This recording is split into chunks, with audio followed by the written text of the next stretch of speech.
What's up everybody, Walmart Hype Man here, coming at you with a brand new video where we're going to be breaking down the 10.18 6 worst champs in this current patch. You see, with the 10.18 changes settled, we can now have a solid idea of what exactly still needs some help, or maybe a lot of help, in order to be strong again. Right now, there are definitely a lot of champions who are pretty healthy, but today we're going to be focusing on the exact opposite. Let's now break down 8 champions who are really just not worth the effort right now to play or to learn. And even if you put in the work and get really good with these champions, you won't have as many tools or as much strength as your competition, and you want every advantage you can get, so let's jump right into it. But the GameLeap website is your one-stop shop to master any of the champions. Not these champions, because these are the worst champions in the patch, but all of the great champions that you should master that we went over in our tier list video, or much more. We have in-depth challenger guides, advanced tips and tricks, everything you need in order to climb. So do yourself a favor and go check it out in the links down below. But let's just jump right into it.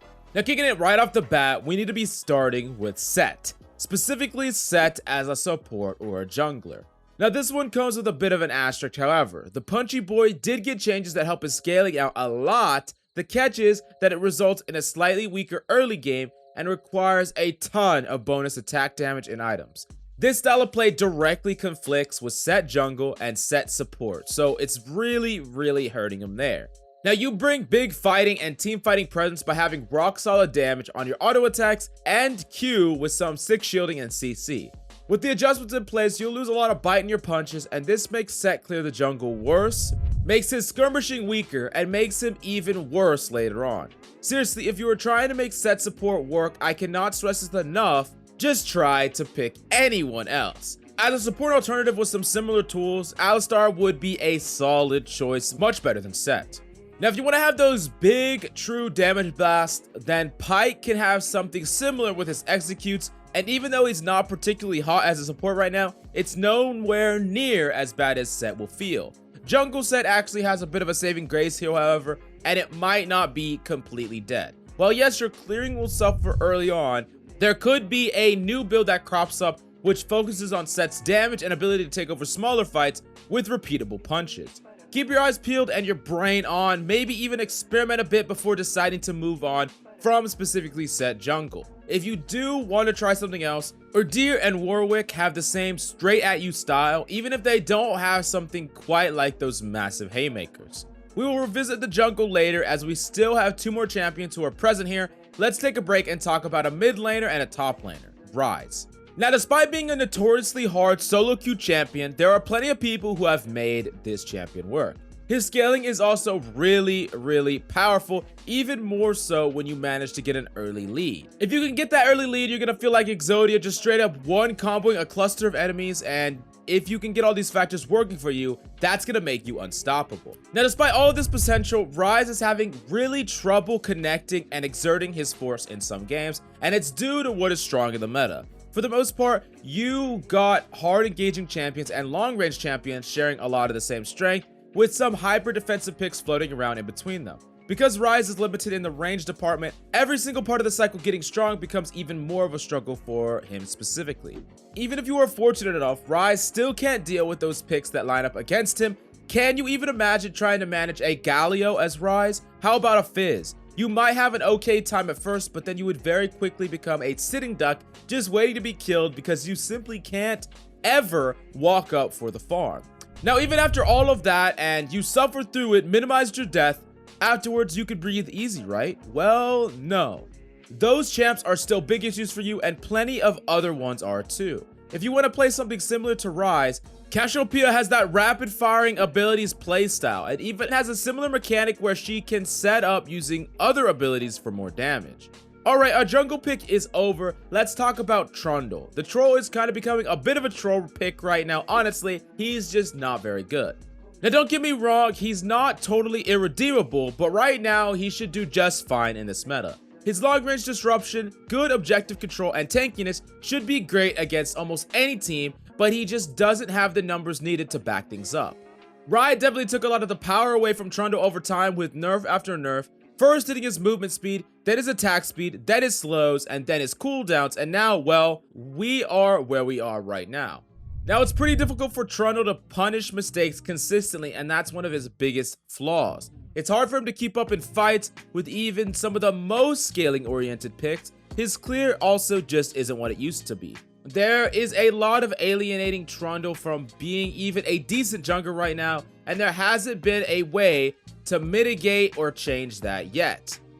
Trundle rarely wants to go on a full-on tank build. He can get a lot of value sometimes with mid-range builds though. The fact that the best performing stuff is just straight Cinder Hulk into tank items is definitely not a good sign. A similar replacement for Trundle would be Skarner. You can build really tanky, you can build some damage, you can have pretty good engage, and you can empower with items. Then you'll even have special zones that power you up. Even though it's not exactly Trundle, it's kind of close, and that's pretty much the best that you got. Wrapping up the jungle for this video is Sejuani. She never really has been the same since her first round of damage nerfs. I mean, really, if you were expecting anything different when a champion gets some of their most important damage halved, was probably just being a little bit hopeful. Sej can scale to have some really beefy super tank, and she even has a lot of solid items to buy right now to empower herself and her allies. The problem is that super tanks aren't really that good right now. After the first couple of seconds, Sej will feel like absolutely dead weight. Your cooldowns are long, especially in the mid game, and your engages can be blocked by the enemy frontline. She also doesn't have very many redeeming qualities in the early game. It's not like you could easily shut down the other hyperscaling champions, and you definitely don't farm as quickly as they do without finding some kind of a lead. In order to stay competitive with them, you are asking for a mistake or some kind of miracle, and that's a big thing to ask for. Sure, you might get away with it for a while, but eventually you're going to run into better players who are just not going to let you run around for free. If you want to maximize your chances on Sejuani, you definitely need to try to focus on counter ganking and counter jungling. That way your gold and experience lead will become huge. That being said, I would highly just suggest a replacement altogether, and the one I would suggest is just learning Nunu. You have better clearing, better ganks, and better objective control. Basically, you have better everything. You even have a similar amount of CC. You just should trade a stun for a massive slow and big damage instead, and you're gonna be pretty set on this champion. Completing the pattern of flip-flopping between jungle and mid is Corki. This Yodel just isn't having a good time.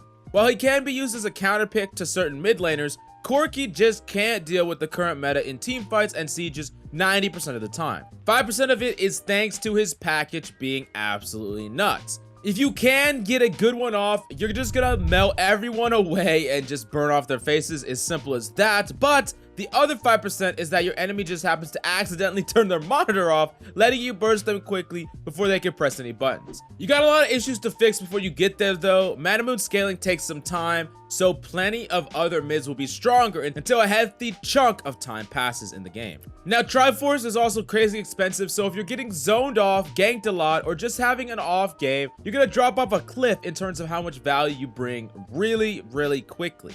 Now, if you're having these troubles, try to time your packages with fights to bring in the most value possible. One good special delivery can win an entire team fight. If you're going to try to replace Corki, you should definitely take a look at Cassiopeia if you want to have that DPS playstyle.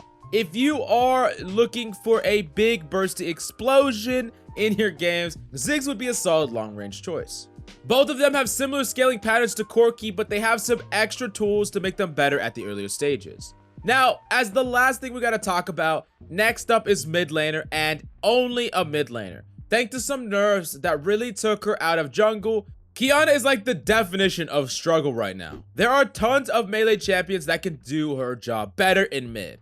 There are also a lot of champions right now who could shut her down or simply outrange her like crazy, so much so that not even her full mobility can make up for it. Some of the champions can even combine both, and that's when things really start to suck.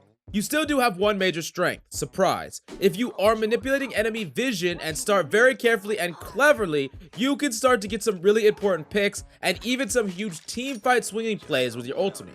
Trying to approach things head on though, that's just going to be an absolute nightmare. Good luck trying to burst ADCs who are packing a Bloodthirster, Phantom Dance, and a Death Dance. Yeah, that's just not gonna happen. How about dealing with those fighters rocking Death Dance, Tabby, and Sterix? Thinking your last hope is the support? Well, yeah, it is, but guess what? Locket is a popular item right now, and Guardian is a super popular keystone still too.